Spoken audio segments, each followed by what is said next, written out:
I guess you guys get a little bit of a sneak peek on how the next video is going to be coming along, but we're not going to talk about that today. We're talking about, I have a lot of answers to a lot of questions that you guys have had, and I've answered a few in the comments, but in case everyone else might be wondering the same, and you haven't been really following along from start to finish on this project here that's kind of picking and choosing certain videos, we're going to answer a few of the most popular questions about this 1954 International chassis swap today.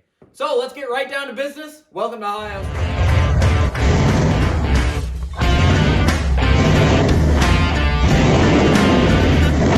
Now, this old truck right here is a 1954, roughly, 1954 cab International with a 1951-ish front end. And the reason I'm kind of parentheses in the whole thing, most of this truck is hand-built by me off pictures off the internet. So when I styled this truck, I styled it after a 51 International, the pictures I could find online for the front end, and that's what I built it off of. The idea for this build was if I could get it close enough to a 51 look-wise, if it was 30 feet away, would you be able to tell it wasn't stock? That was kind of the look I was going for. So extensive body modifications I was trying to steer clear of, and I think it worked out great in our favor. Now, that being said, I'm not going for factory original on this truck. If there was another International parked right beside it, you would very quickly see that 51 for 51, this is way off. All the way across on everything you look at. But 30 feet away, you might be able to get away with it. So one of the most asked questions that we had on this complete International chassis swap is, how did we get all the slices, how did we measure those out and put that on when we welded off that cap to that spare that used to be on the fender right here? And it's not as hard as it seems. This right here is the cap that I'm talking about. See how it's all a whole bunch of little slices there? We'll back up. See how it is? Keeps the round corner, and it's perfectly spherical for how it went out. It turned out really great. Now, let me just get frank with you real quick. I am by no means an expert sheet metal fabricator. I'm not a body man. I never have been, and I never likely will be. I'm kind of a redneck in a barn that's building a truck. That's the best way you can describe it as. My field's more in the mechanical side of repair. So when it comes to this stuff, I'm in my element basically behind a welder and a grinder. The foreman of this panel, not so much. You guys had great examples on how I could have done this better, and there is a lot of better ways to do it. If you had an English wheel or a shrinker stretcher, those bigger machines, you would have never even played around with this. You would have just bent up a 3-section sheet, welded it in, you would be done. We don't have a shrinker, stretcher, any of that. We don't have an English wheel. None of that. The other idea was a sandbag, a large sandbag and a hammer. And the idea of that would be you make a big sheet, hammer it out on the sandbag to make your shape, and then you cut it to fit after. It would have worked pretty good, but you wouldn't have had the exact contour that I was going for on this. It would be really hard to keep it on that sandbag, but it would have worked, don't get me wrong. And tell you honest truth, I didn't even think of the sandbag. That's likely the way I would have tried it at the very beginning. Because I tried hand forming this first with a hammer and a dolly. It was never going to work. Or a hammer and a pine block. Now, to get into that, the only tools I have for forming is a small little hammer and dolly set. Very small. I don't know how much the weight of the hammers are, but they're like little ball peens. Small dolly set, and then it's just basically wood blocks. That's how I formed about 98% of the panel work on this truck, and that's how we're going to form basically all the other panel work on this truck moving forward. So, the reason why I welded this up like a Terry's chocolate orange was because in my head, fabrication-wise, I'm a lot more comfortable with that. I could imagine the slices, and then we went at it. Basically combine those up like a Terry's chocolate orange. That's the best way I can describe it. That's how I saw it in my head. Now, as for precision, cut and butt is the best thing you can do when you're building vehicles. It takes a lot of extra time because you basically have to weld it, tack weld it solid round one, then take the grinder, cut all your welds, and then weld it solid again. But what you're ending up doing is you're removing that extra steel at the back. You can pull it off. If you watch the video on this fender, the other fender, or anything basically on this truck, you'll see that afterwards I have to cut, remove the steel. Cut, remove the steel. You're removing literally backing pieces off of that. You get a little bit of extra waste. I would say it would likely be close to double the amount of steel that you see on this that I removed when I was doing the cut and butt process. But that way you don't have to basically measure that much at all. It's not that complex to do a compound jointed angle like this, one piece, with a cut and butt, than it would be if you tried to hammer and dolly it out of a single sheet. So I was way more comfortable with this way, and that's why I went with it at the end of it. Next question, how many different vehicles currently are inside this International? And I'm going to extend that to, instead of just trucks in general, I'm going to extend that to basically motorized trailers, basically the whole shebang automotives. Let's go with that instead.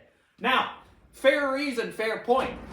I would have likely, if I was doing anything other than trying to make this look as close to stock-ish with a little bit of grace here and there, and you'll see why later on, I was trying to make this look as close to a factory International as possible. I could have done it a lot cheaper, a lot less time consuming if I just bought flat fenders for trailers, a different front end off a different car, basically went around with that, and then used the cab only for basically the paperwork, and we went with it like that. I could have done this a lot cheaper down the road, but again, I wanted almost all International parts or fagged up or fabbed up parts that look like International at the end of the day. So bear that in mind as we go through it. But the reason I brought you guys over to the bed, the entire bed floor, the bed posts, that's all out of a chip trailer.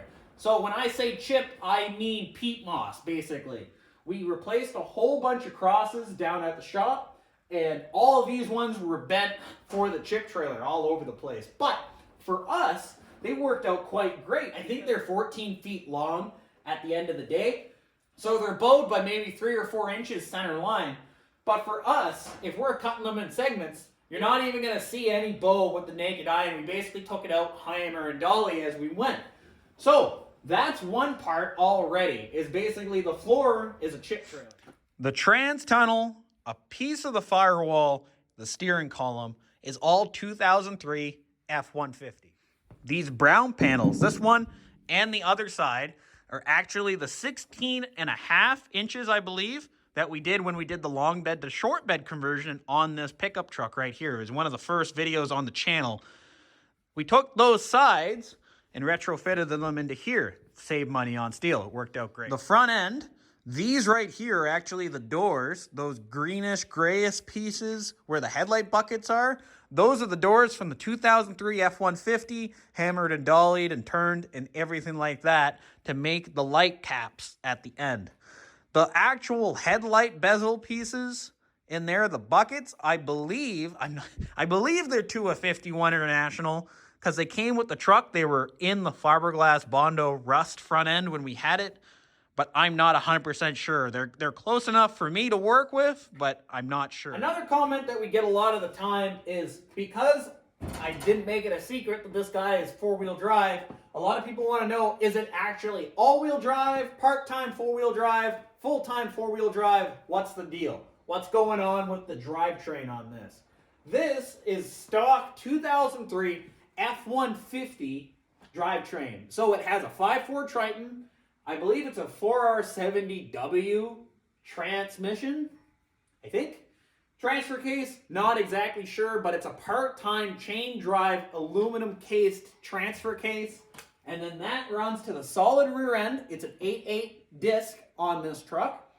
Then that, for the front end, goes to the front diff. I'm not sure what the front diff is from this stock. Never really looked into it, never had a reason to yet. And then it goes out on 2 CV shafts to independent front suspension. So current setup, again, automatic shifts, transfer case, electronically controlled with a vacuum operated front diff. Next question that we had on this truck, and it's quite a frequent one, is why on earth I chose a 5.4, but we're going to snowball that up to why did I choose a 2003 F-150 as the donor? Now, some of you guys might not know unless you really watched the beginning episodes on this build series. You're talking episodes 1 to 3, let's say. The 2003 F-150 was never the chassis for this truck. The 2003 F-150 was never going to be the chassis for this 54 International. The actual chassis for this is that green Mazda that you see in some of the videos, the one just outside the barn. That is a 92 Mazda B2200 5-speed with a 4-cylinder single overhead cam engine. I bought that basically as a donor chassis, frame side, and I wanted just a nice little putt-putt that we could put our shop on it, go get parts, that kind of stuff. It was similarly sized width, wheelbase, all of that. It was going to work out pretty good. And the inspiration for that is I saw this exact same truck, except I believe it was a 54 or 55, wherever the grill and the front end changed a little bit, but the cab was the same. That generation, but it was on a Toyota pickup with a 22 RE, and that thing right there must have been upwards of 25, 26 miles per gallon. Would have been awesome for a shop truck. That was the idea that we had with the Mazda, but unfortunately on the Mazda, the frame is completely rotten from in front of the torsion bars all the way back. It's actually so rotten that the rear axle tubes are rotten through as well. It's a really big shame because that little Mazda runs and drives, stops and everything, but its back is completely broken and its rear drivetrain is completely rotted through. And that's just because of where the leaf springs were, all that it collected, lots of rust. So the 2003 was sitting here basically when we discovered our $200 Mazda or $150 Mazda, whatever it was no good for this project. 2003 F-150 was simply just sitting there, ran and drove, no problems there. Obviously, we ran into a couple setbacks, width-wise, length-wise, basically all the dimensions, cab, all that stuff. We ran into some small issues going with the bigger truck, but that's why we chose the 2003 F-150. Now, that being said, will this always be 5.4 Triton powered? I'm not going to let you guys know all the details down the road, but basically, this engine is going to stay in here until it goes poof. Then after that, we can decide on what we're going to do. Because this 5.4 might very well last us a couple seasons of hard burnouts and traveling, where I might end up having to not drive this summer at all if I wanted to put a different power plant in it. Another question that we have quite a lot is what color are we going to paint this truck? How much are we going to dive into body prep, Bondo, that kind of stuff, because we have a lot of welds on this truck, and that's not kidding. Now, for this year at least, this truck, the body, all that stuff is going to be off of it before we see the road, because I have to do a lot of mechanical work, and I want to actually clean up the frame, paint the frame, get that part done. It's just going to be a lot easier with the cab and all that stuff off. We also have to do a little bit of steel work to the bottom of the cab, above the automatic transmission, and the transfer case. There's 2 crosses that have to be made to the International. I run a flux core welder, so up underneath, it's not very fun. I would rather have this guy flipped on its side where I can weld it up nice and true, paint the bottom of the truck. Now, getting to the actual exterior color, this year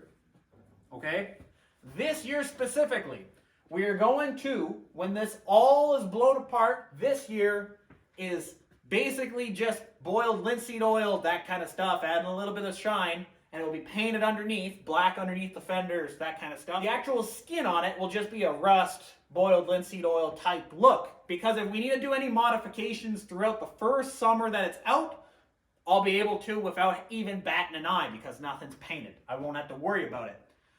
Down the line, likely next year, next summer, we will be painting this either blue or green. And I'm talking a deep, dark, International Harvester green, or the original blue, the original baby blue on this truck. And the idea is, for either color, it's going to match whatever windshield and glass I go with. Because oddly enough, for the International trucks, green and blue tint is a lot easier to find than clear tint glass. So if I end up going with a green tinted glass, the entire truck, paint, will be green. If I end up going with a blue tinted glass, it's going to be the original baby blue color on the exact bit. And in order to match this truck, we're not just going to spray bomb it, one color, clear it, and done. We're going to basically spray it down. We're not grinding any welds on this unless we have to for fitment issues. But we're spray down a base of brown, spray down another base, and then whatever shade of color that we were going for, like a deep green or whatever, we'll darken it up and go lighter in stages to the final coat.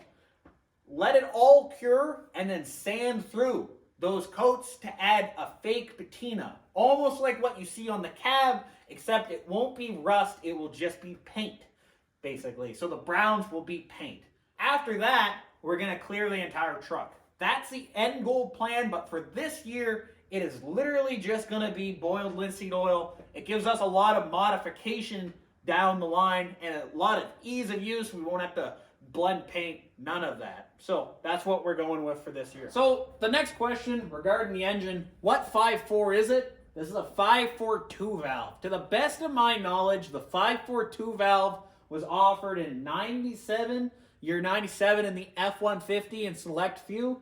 And then basically it got phased out for the 3 valve in 2004. So the 2003 chassis was thankfully the last year that we got the 2 valve. There's not a lot of problems with a 5.42 valve that a 4.62 valve doesn't have. That's basically just the spark plug issues on this. There's only 3 threads holding the spark plug on in the cylinder head, and those tend to eventually fail. They're made of aluminum. Shoot out. The fix for that is just helicoil all 8, be done with it. You won't have to worry about it again. That's likely what we're going to be doing to this truck before it even sees the street. Now, I hope that answered a lot of you guys' questions. I'll do another one of these videos down the road when we get a whole bunch more. But I hope there's not a lot of questions that are left unanswered, and I can kind of get them on the fly through the comments anyway. But yeah, that's how the International is coming together. That's why we chose certain things. And I hope you guys enjoyed this video. I'll catch you guys in the next one. See ya.